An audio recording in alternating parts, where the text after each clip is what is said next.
everyone. I'm so delighted to be here with you today on this Zoom video to talk about spiritual self-care, particularly in a time of pandemic, as we struggle with religious, spiritual, and moral issues. Very complex time of coronavirus stress, and then also for many people, financial stress. And then the stress for people who live alone of being in isolation, the stress for people under one roof with family members, and then, of course, the stress we're all feeling within this election season when there's so much turmoil and lament about racial injustice. So we're going to talk about spiritual self-care, and this is a topic very close to my heart. I'm a Presbyterian minister and a licensed psychologist, and I've been teaching at Isla School of Theology on courses of self-care for a long time. So this is a wonderful opportunity for me to really focus on what spiritual self-care means in a time of pandemic. And I'm going to take us through a PowerPoint slide that will be available to you if you want it afterwards. And we're going to start the slide. And it's, as you'll see when you have access to the other videos and when you look at the book that's coming out of this, that every one of the authors will probably touch on aspects of self-care and spiritual self-care. And that's the wonderful thing about the diversity of authors and the unique ways we present about this. I'm really delighted to be able to share with you my thoughts and my strategies. So what is spiritual self-care? My way of looking at spiritual self-care begins with spiritual religious practices that ultimately will foster a sense of trust and self-compassion. I like beginning with breath-centered practices that help us experience breath as good, and then often our bodies as good. And in a moment, we're going to try to do one of these breath practices by just taking some slow, deep breaths and paying attention to the sensation of breathing. And then we're going to add the sensation of touch. What I find so helpful about breath and body-centered practices is the way they calm us and then create a space to experience goodness in the simplest sense of the word, and also a sense of trust in the process of spiritual self-care. So I want to highlight, just underline, what is that spiritual dimension of self-care that we're talking about? It's trying to connect that immanent goodness of self, even the immanent goodness of breath, with some experience of transcendence. And people, of course, talk about this in all different ways. And my colleague, Ken Pargerman, who does a lot of research on this, talks about it as sacredness. For some people, it's this experience of being in a sense of flow, being fully who you are, feeling beloved. There's lots of different ways to describe that experience of transcendence that often connects with that immanent experience of goodness. And if the word spiritual doesn't fit for you, try to play around as you listen to me with what word might fit. But because many humanist, pagan, and First Nation communities are examples of traditions or cultures that don't use terms like spiritual or religious to describe themselves. And these terms may even be jarring or offensive because they are connected to religion being used in overpowering ways. So really think about what word fits for you if the word spiritual doesn't fit. This is one of those master slides I use. It's probably too complicated, but I love diagrams. So how does spiritual self-care help? We begin with the experience of these body-centered and breath practices that help people experience self-compassion and goodness in breath in body. And then we're going to try to then connect that sensation of goodness with the sense of immanent or transcendent goodness or beauty. And then the point of those practices is to see if they help you hold stress with compassion. It doesn't get rid of stress, but we hold it with a sense of compassion so that then you can trust the process of exploring where the stress is coming from with trusted others. So the first stage is to find those practices that help you experience a sense of calm and compassion, because that's going to be like your life jacket. So then when you try to dive deep into exploring sources of stress, which can open up lament and grief and anger, then you can go back and use the practice again to sort of keep yourself emotionally and spiritually, above water. This is such a helpful process to try to do with trusted others, because it's in that exploring with others. What values come up for you when you're under stress? What beliefs around suffering are activated by stress? You explore that with others, and you get to know those kind of deep scripts within you, some of which are life-limiting, but some are life-giving as well.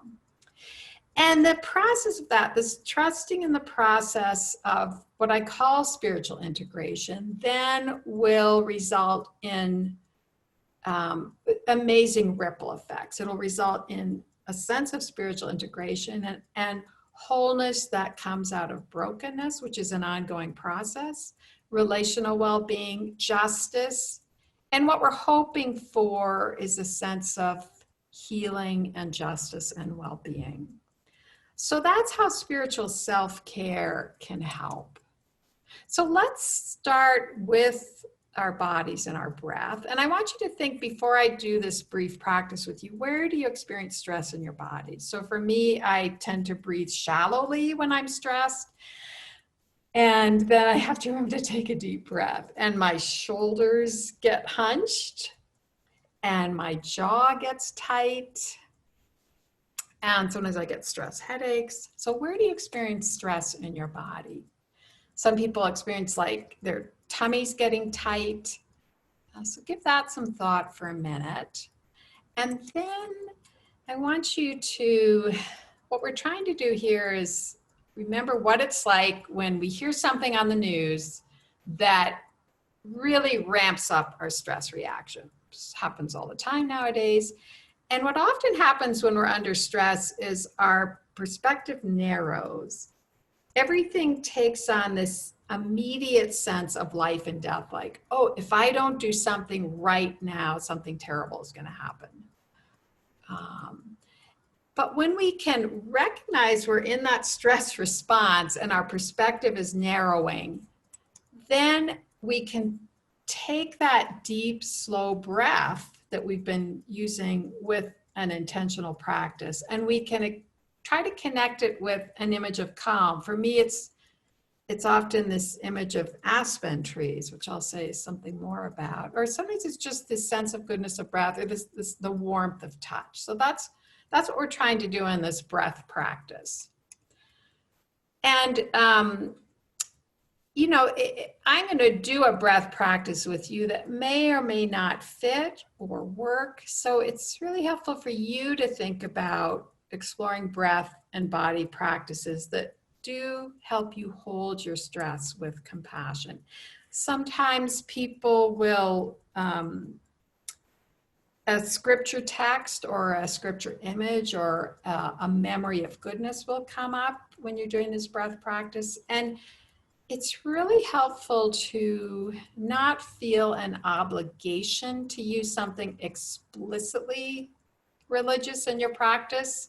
The Bible, for many people, they're a text that is a source of goodness for them, but can be a source of spiritual struggle. So we want to be really sensitive to how our bodies are reacting when we try to connect with that sense of goodness. So it's really helpful to find the practices that work for you and really experiment with this. So I'm going to invite you to, in a minute, to take a few slow, deep breaths and scan your body for where you tend to hold stress. We're going to add the warmth of touch. I'm going to invite you to place your hand on somewhere in your body where you experience stress. And if touch is uncomfortable, then don't use it. You might hold your hands. I'm going to invite you also to close your eyes or have a soft focus. I'm going to have a screen that is an image you could focus on. And then I'm going to invite you to try to connect the warmth of touch, the sensation of breath, with a memory, perhaps a moment this morning when you were listening, or this afternoon or evening when you felt a sense of sacredness or connection. Just see what comes to mind, see whether that works for you. And the whole idea of this kind of practice is to pay attention to our bodies, be aware of our stress reactions. And then whenever we experience that jolt of stress, we take that slow, deep breath and we just hold with compassion whatever we're feeling. And this is this process of caring for self in order to care for others. So I invite you to close your eyes if you wish. Sit in your chair, adjust your posture so that you feel a flow of energy from your feet touching the ground right up through your body, especially the strength of your core muscles, if that's where you experience strength. And we're going to begin with a few slow, deep breaths. And you can go at your pace. I'll suggest a pace too. So inhale slowly. And hold your breath for a few seconds. And then exhale slowly.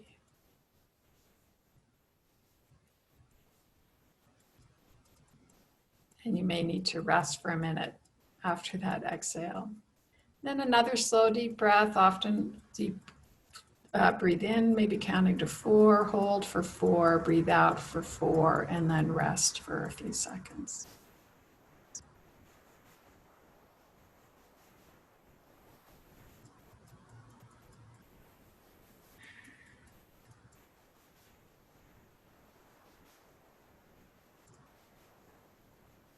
And on your next deep breath, I want you to pay attention to the sensation of breath, the sensation of air coming in through your nostrils, how you hold that oxygen in your lungs, and then the exhale or the release. Take another slow, deep breath and just notice the sensation of breath.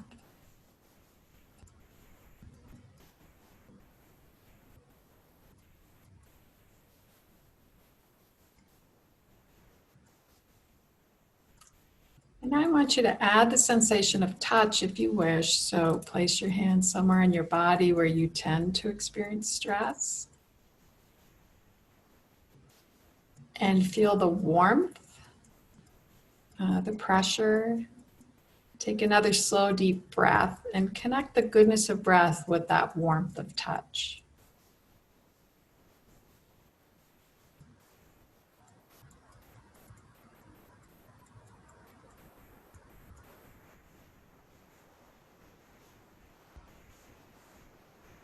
And another breath.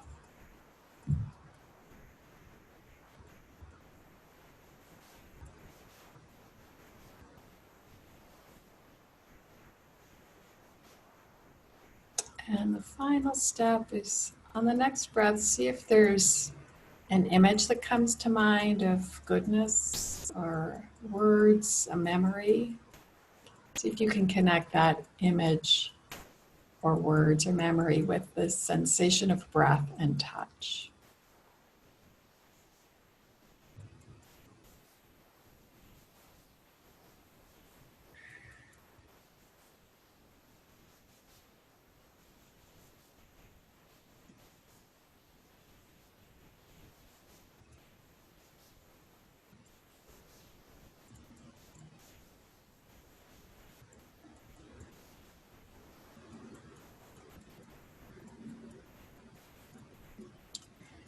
And let's come back together.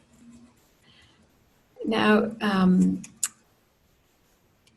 if you're able to do that practice, say at the beginning of a regular spiritual practice for you, then it's a way to anchor the goodness of your spiritual practice, especially if your practice is working. And we'll talk about that also, with the sensation of breath and touch. So that then during the day, when you get that jolt of, stress response, because something's triggered that, you just would take a deep breath and you'd reground yourself in your spiritual practices. It's almost like having an exercise program that makes you physically fit, and then you just need to adjust your posture to experience that core strength you have. And that's what having regular spiritual practices that work, and then connecting them with breath and touch.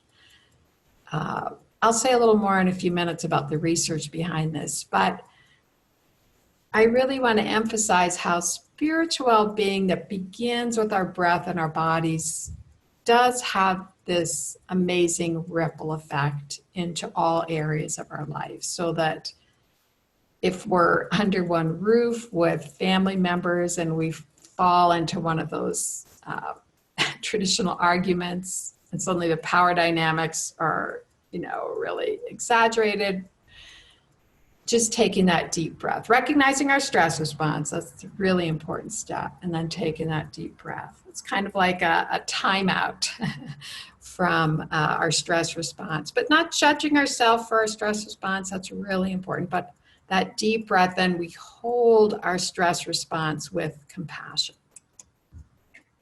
So let's get into the what's behind how these spiritual practices that are breath and body centered then give us that life jacket to then dive into exploring the sources of stress. And I want to share with you this really anchoring concept of spiritual, religious, and moral orienting systems. They're like the lens through which we're always looking at the world. And they're comprised of core values. These are intrinsically meaningful principles.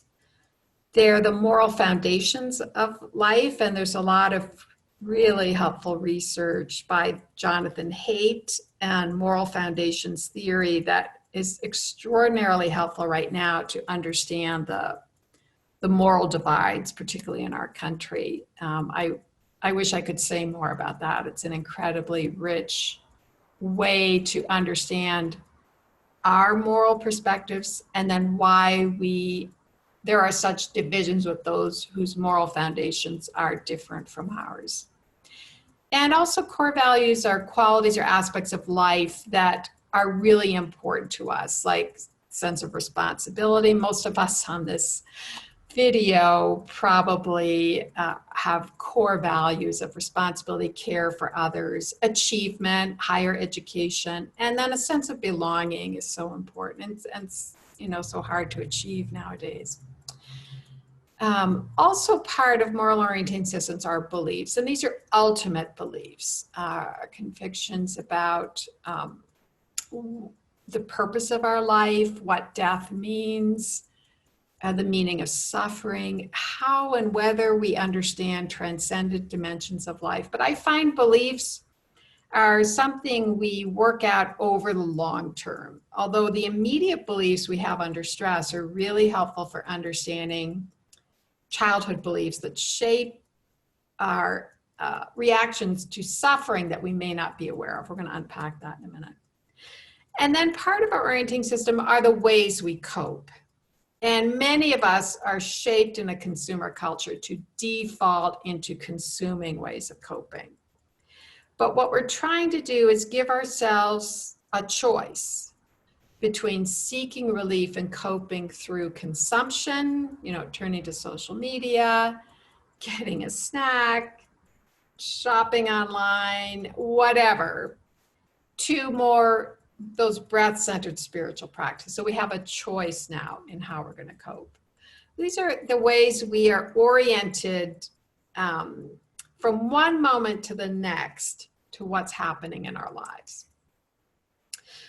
And the energy of orienting systems is very much shaped by power dynamics and relational boundaries. I'm going to really want to focus on power dynamics. So when we get that jolt of stress, we often feel overpowered by whatever's going on, the coronavirus, financial stress, family stress, work stress, stress about what's going on in our country, stress about racism. We feel overpowered, and then often that kind of drives us to then want to overpower or to actually overpower. So that stress response may activate that power over dynamic, and a more life-giving power dynamic is just power, which in process theology and process philosophy, they talk about as this sort of dance between receptive and agential power. That's when we experience that sense of flow, when things are really clicking and we're really connecting. Another really interacting dynamic is this tendency to dehumanize when we're stressed. We actually sort of dehumanize ourselves when we dehumanize others, versus this sense of honor, respect, and empathy for others. So stress can really skew these power dynamics and these tendencies to dehumanize in ways that then we're living out a power over orienting system. And that's what we have to be very mindful of, because that's going to be the source of life-limiting practices for us and for others. So as I've been saying, it's really helpful to be aware of our stress responses. And many of us are just not raised to be attuned to our bodies and what's going on in our bodies. And so what often happens is we have that jolt of a stress response in reaction to the news or a conversation with someone. And we have this habitual or learned response. So then the stress overpowers us, may make us want to overpower others. I'm putting this in dramatic Hebrew Bible Deuteronomy terms: choosing life or choosing death.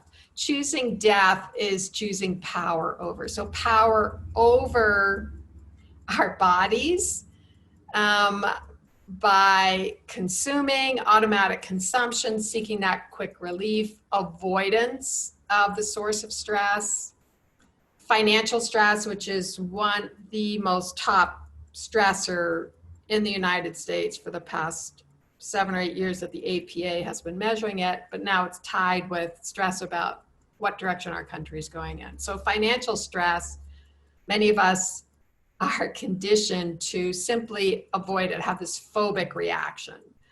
So that's the stress, financial stress, and then we don't look at the bank account, we don't look at our credit card account. This is the way we're habituated to financial stress.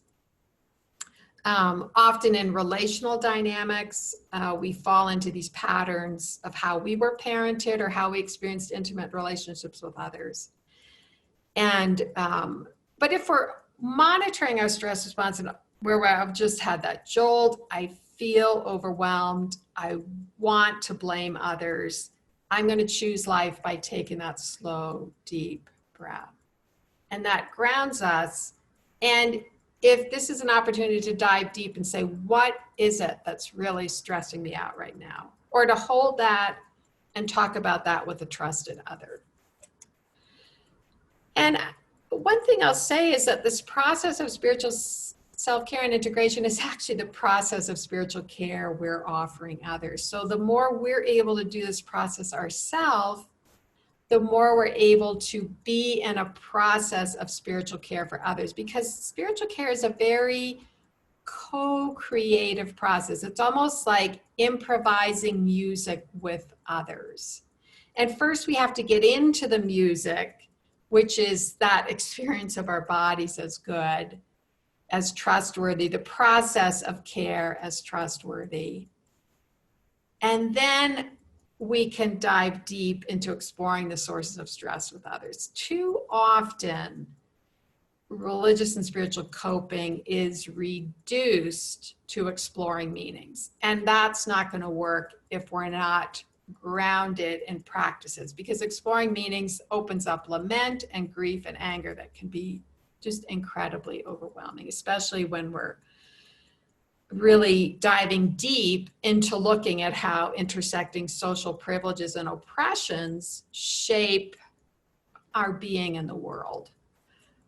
A very complex kind of reflecting on self that's so necessary now, but is so hard to do.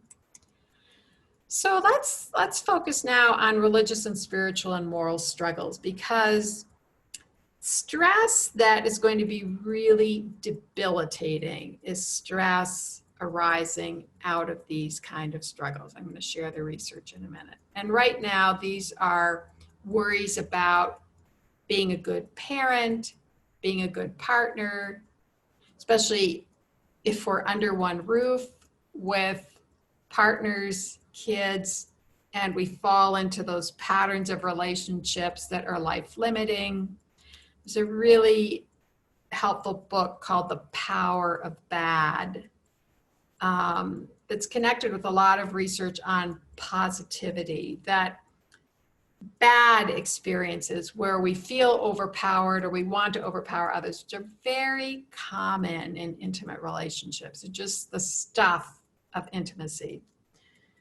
That bad intimate stress, parent stress, partner stress, overpowers the good. You've all had that experience where you have a really good day of connecting with others in your household, and then you fall into that habitual conflict that kind of, repeats inevitably in relationships. And then the power of that bad moment wipes out the good. And there's a lot of research saying that, you need almost like 4 good experiences to offset the bad. But then the trouble is, when you fall into that power of the bad experience, then you connect with all the memories of that bad experience with your partner or your child. And then it's so easy to dehumanize, to overpower, and dehumanize self, dehumanize other. This is why intimate relationships can so easily become coercive and life-limiting and even abusive.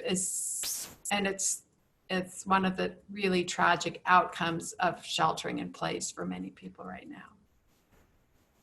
So the challenges of being good parents, partners, and adult children of our parents in these extraordinarily stressful contexts where we keep falling into the worst moments in our relational history. And then the incredible stresses of doing our job well if we have a job, feeling incompetent for religious leaders, leading religious worship online, doing spiritual care online, for those of us teaching online. Many of us have this, our work is incredibly meaningful to us. And when we feel like we're not doing a good job, it just generates a lot of moral stress. And for those of us where our work is a spiritual vocation, questions about where is God with us right now? Of course, the value of protecting life, do no harm, wearing our mask, washing our hands, making all these decisions every day about balancing risk. If I do this that exposes me to risk, then how do I balance that with really limiting, not taking risks in other arenas? If we have those choices even. Coping with financial challenges. Like I said, financial stress is the number one stressor for many, many people. And now feeling betrayed by those in authority. The other stressor tied now, not trusting the direction our country's going in. So lots and lots of sources of religious and spiritual struggles and moral stress going on. And Ken Pargament and Julie Exline have been doing decades of research on religious, spiritual, and moral struggles. And what they've found is that many people do experience these struggles. They're transient, they're just part of life and having deep core values that are very important to us. And if they become chronic, then they have really negative outcomes. And when we keep struggles privatized and chronic, often because they do generate shame, guilt, and kind of debilitating fear that overwhelms us. And these religious struggles, they don't go away over time. And they often make people really reluctant to seek help and find help, especially if you're having a religious struggle with God. And suddenly you're experiencing your spiritual community or religious community as potentially shunning you if you were to voice those struggles. And I've written an article about this that I shared in the references. 2 years ago, my younger son, who was 26, took his life after many years of profound struggles with depression. And his stepdad and I had been his lifeline for many of those years. And we had been in the situation that many parents are of calling in emergency response because of our race and our social status. And because of my presence, I think, and the status I had to be present when we called emergency response, my son was never harmed by that. But if we'd been a different race or social class, or if our lack of citizen status had made it difficult to call an emergency response, it could have gone in a very different direction, as we know so well now. At 4 months after my son took his life, my husband died suddenly. And because my son's death raised a lot of religious struggles with me, particularly because I'm Christian, around how I wanted beliefs around resurrection used in his memorial service. I just entered into a time of just pretty profound religious struggle that I was able to immediately start talking about with trusted others, with the rector of my church. I worship in an Episcopal church, with my husband, who was an Episcopal priest, with family members, with trusted colleagues. I really shared these struggles, and my priest and I worked together to create a memorial service that I felt would represent common shared beliefs in the goodness of life and an understanding of my son's suffering and his choice to end his life. And I knew there would be people in the congregation mourning with me that had lost their children through suicide or other family members. So I ended up writing an article about that, how listening to sacred choral music, which is my essential experience of the sacred, grounded me throughout that whole time. And I went through that process and I wrote an article about it and I shared it with colleagues. And then 1 month later, my husband died suddenly. I didn't have those kind of religious and spiritual struggles with my husband's death. It had different meanings for me, for his family. It was tragic, it was untimely, but it had very different meanings. And because I had taken the transitory, very intense religious spiritual struggles around resurrection beliefs and really worked through that, and then was able to work with others in my religious community to create a memorial service that was profoundly meaningful. In a sense, in a very weird sense, I was ready then to grieve my husband's death for what it was in its own unique ways. And if you want to read that article, it's from a Christian perspective, so it'll speak to some people, not others, but I invite you to look for that in the reference list. But if I had not had that trusted community and immediately dived into the process of finding a spiritual practice that grounded me, which was listening to sacred music every morning when I got up and was overwhelmed with this onslaught of grief. And I would listen to sacred music, and it would ground me in the beauty of life, the goodness of life, the goodness of my son's life.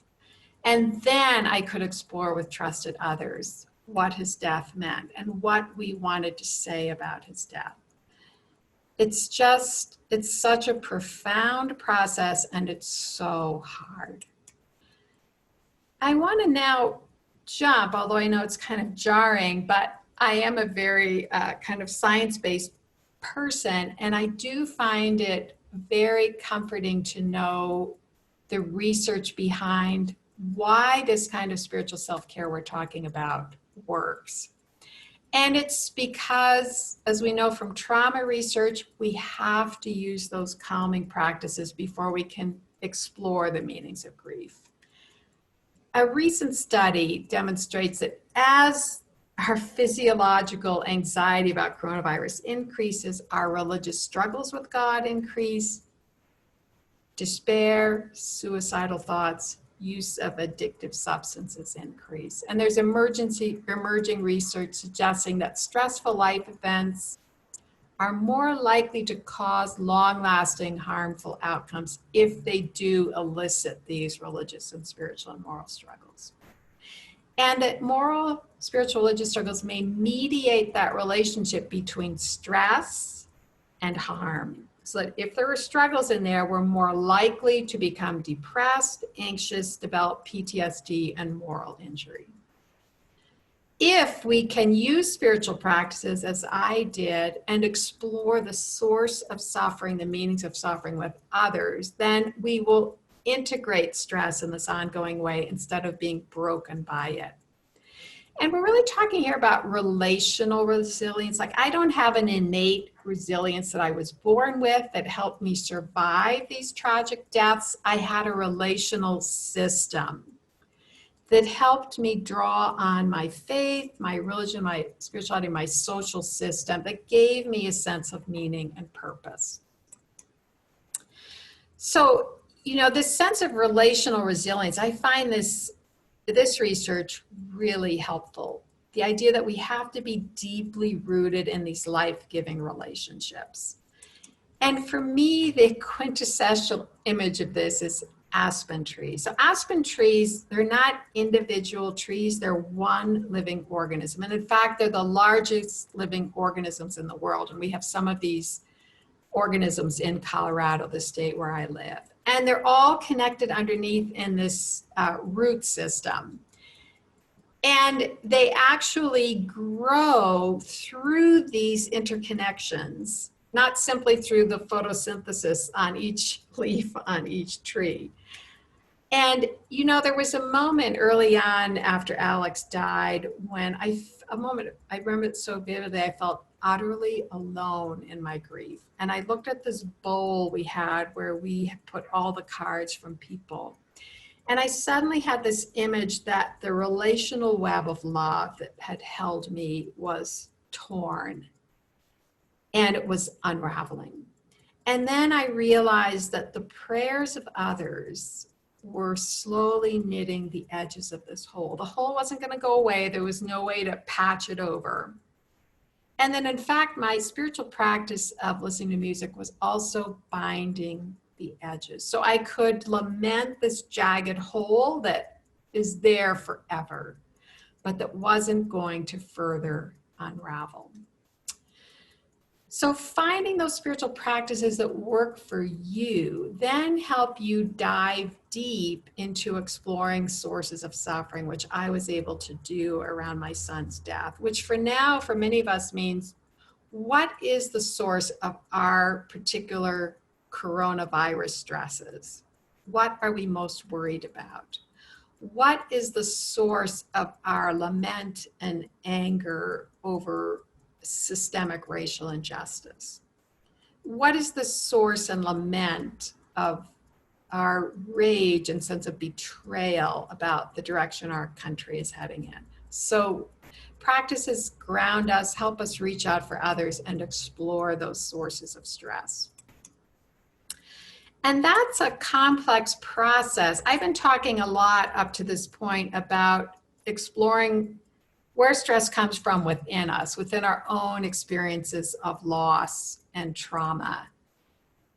I've also been touching on the systemic sources of stress. So with my son, he had this profound disability that could not be treated, even with the best of medical care, which most people don't have access to. And that the limits of his body then bumped up against the limits of the way our community cares for people with these disabilities.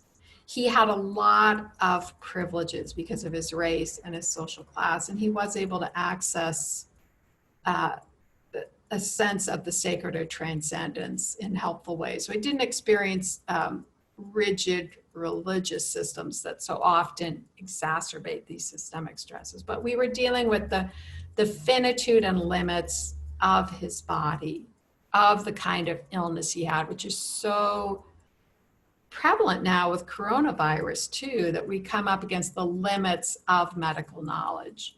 So exploring the sources of stress is important. And I have some slides here that give you an example of that, particularly internal moral stresses generated by conflicts over coronavirus, where we feel so responsible for our health and the health of family members.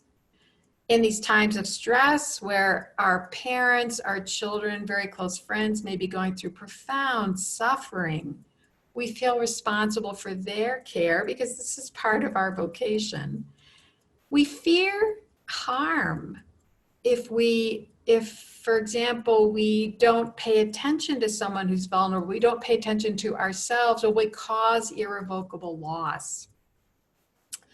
And there's so much of a moral theology or beliefs now about health, like if I don't do just the right thing, then I will, it's going to be my fault. That is such a complex topic that would require a lot of unpacking to really get into. And we're feeling a lot of anxiety about the new challenges in work if we have work, worries about being competent, worries about finding work if we're unemployed or furloughed. We're longing for trustworthy leaders. And then a longing for sense of belonging when we're practicing social distancing that can isolate us. Longing for closeness and connection when under the same roof with intimate others, we're constantly experiencing the worst moments that overshadow the best moments. So much internal stress, but then it gets exacerbated by systemic moral stress, which we're hearing a lot about. And I think for us as religious leaders or spiritual leaders, to what extent do life-limiting religious beliefs and practices exacerbate stress for people? That's really helpful for us to think about.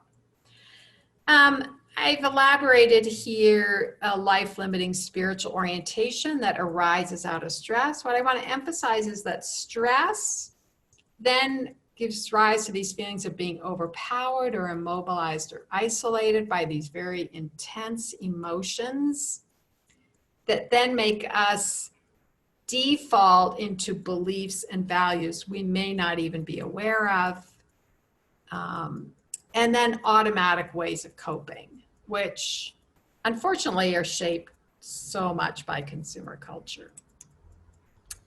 And one or two more slides before we wind up. That these moral stresses from within us, systemic stresses, the finitude and limits of life, often will generate a kind of spiritual pollution that blocks and distorts the experience of goodness. And it can arise from these beliefs in our culture. We suffer because we've done something wrong, or there's something wrong with us. I used to experience a lot of stress as an academic. I thought I wasn't smart enough as a woman to do a PhD program. When I was younger and I was ordained when I was 25, I often felt like I was too little to be a minister, too young to be a minister, and I was told that by people too. Granted, I had so many social privileges and such a supportive, affirming community that I was able to offset those, but they would still come back to me in moments of intense stress. Often we have beliefs that we suffer because God is punishing us for our wrongdoing. Unfortunately, these are such common beliefs that we carry in our bodies without even knowing it. And that if we just worked harder, took better care of ourselves, we wouldn't suffer and those we love wouldn't suffer. I have a bunch of slides coming up, but what I really want to emphasize is how often, I'll just end on this slide, how often our beliefs and values are shaped by these, what I call embedded cultural beliefs. And I think a very dominant one is moral ways of understanding suffering. And I'm citing here a really helpful article by Susan Nelson. And these beliefs arise particularly in religious systems where it's so important to believe that God is all good and all powerful. And for humanists, moral approaches to suffering often shaped by the golden rule or Kant's imperative, and that suffering and stress results from human beings having free will and making choices that are constructive or destructive. We get into the notion of sin here, and there's a huge difference between beliefs that individual sin then is responsible for all the suffering in our lives, and then collective sin. And there's evidence that even people in Buddhist systems, people who believe in karma, then will get this skewed kind of capitalist karma that financial success is a result of hard work.